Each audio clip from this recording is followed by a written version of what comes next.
بسم اللہ الرحمن الرحیم۔ السلام علیکم ڈیئر ویورز۔ تو آج کی اس ویڈیو میں ہم ڈسکس کرنے جا رہے ہیں پیئر لرننگ پروسیس پہ کہ اس میتھڈالوجی کے ذریعے کس طریقے سے ہمارے اسٹوڈنٹس ایک دوسرے کے لیے ہیلپ فل ہمارے بہت سے ایسے طلباء ہیں جو اساتذہ کی نسبت اپنے ہم عمر اسٹوڈنٹس کے ساتھ بہت اچھے طریقے سے ڈسکس کر سکتے ہیں، چاہے وہ لرننگ کے حوالے سے کوئی میٹر ہو یا چاہے عام لائف میں کوئی بھی بات ہو۔ یوزلی ٹیوٹرنگ اور مانیٹرنگ کو سیم الفاظ میں ہی سمجھا جاتا ہے میننگ کے لحاظ سے، اور مانیٹرنگ کا مطلب یہی آ جاتا ہے کہ اس میں آپ دوسرے کو سپورٹ کر رہے ہیں، انکریج کر رہے ہیں۔ پیئر ٹیوٹرنگ یا پیئر لرننگ میں سب سے بڑا فائدہ یہ ہوتا ہے کہ بچے ایک دوسرے کے ہم عمر ہوتے ہیں۔ جس بچے کو زیادہ انفارمیشن ہوتی ہے وہ اپنی نالج کو دوسرے بچے کے ساتھ افیکٹولی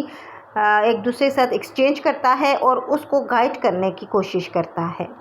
پیئر لرننگ میں ایک اساتذہ کے کردار کو اگر آپ ڈسکس کریں تو وہ نہایت اہم ہے، کیونکہ وہ سب سے پہلے خود ڈیمانسٹریٹ کر کے وہ فرینڈلی ماحول یا انوائرمنٹ کریٹ کر دیتا ہے کلاس میں، جس سے بچے اچھی طرح جان لیتے ہیں کہ ہم نے اگر دوسرے بچے کی نسبت زیادہ بہتر جانتے ہیں تو ہمیں کس طریقے سے اس بچے کو ہیلپ یا سپورٹ کرنا ہے۔ اس میں ایک سب سے اہم بات یہ ہے کہ ٹائم کا خیال رکھنا، کہ جس کلاس پیریڈ کے اندر آپ یہ پیئر لرننگ کروا رہے ہیں اس میں خیال رکھنا ہوتا ہے۔ دوسرا سب سے اہم یہ ہے کہ آپ کے آبجیکٹیوز کیا ہیں، آپ نے فوکس کروانا ہے۔ اگر آپ طالب علموں کو ایک دوسرے کے اوپر ہی بالکل چھوڑ دیتے ہیں کہ وہ کیا کر رہے ہیں، کیا ڈسکس کر رہے ہیں، تو ڈیفینیٹلی اس کے جو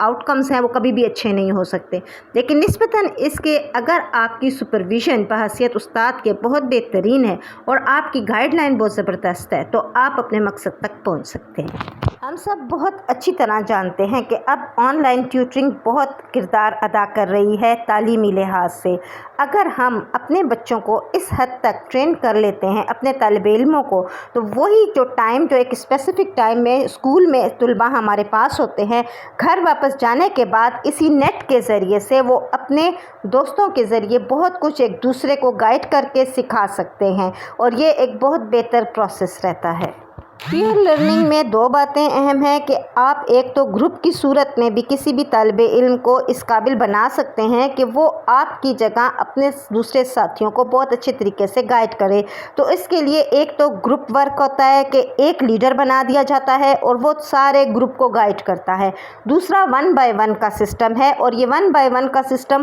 اپنی کلاسز میں ہمیشہ اس وقت امپلیمنٹ کرنے کی کوشش کیجیے گا جب کوئی ایک ایسا اسٹوڈنٹ ہے جو کسی بھی طریقے سے اس لیول میں نہیں آ پا رہا، یعنی انڈرسٹینڈ نہیں کر پا رہا۔ ایسی صورت میں ایک اچھا قابل اسٹوڈنٹ اس کے پاس بیٹھ کر کچھ دیر اس کو گائیڈ کرے گا تو وہ بہت اچھے طریقے سے انڈرسٹینڈ کر لے گا، کیونکہ ہم خود بھی دیکھتے ہیں کہ ایک کلاس میں سم ٹائم 30 سے زیادہ اسٹوڈنٹس ہوتے ہیں اور ہر اسٹوڈنٹ کو انفرادی طور پر وقت دینا بہت مشکل ہو جاتا ہے۔ سب سے پہلے اس بات کو ذہن میں رکھ لیں کہ پیئر لرننگ میں یہ ضروری نہیں ہے کہ کوئی لائک فائک اسٹوڈنٹ ہی دوسرے اسٹوڈنٹ کے ساتھ بہت اچھے طریقے سے گائیڈ کر سکتا ہو۔ سب سے اچھا اور طریقہ کار یہی ہے کہ ہر طرح کے طالب علم کو 1 to 1 ایک دوسرے کو گائیڈ کرنے کا موقع دیا جائے، کیونکہ اس طرح سے وہ ایک دوسرے سے زیادہ اچھے طریقے سے سیکھ سکتے ہیں۔ پیئر لرننگ کا سب سے بہترین اصول یہ ہے کہ ہر ایک انسان ہر ایک کو کوئی بھی چیز سمجھا اور سکھا سکتا ہے۔ پیئر لرننگ کو کلاس میں کس طریقے سے آپ امپلیمنٹ کریں گے تو اس کا بہت اچھا طریقہ تھنک پیئر اینڈ شیئر ہے،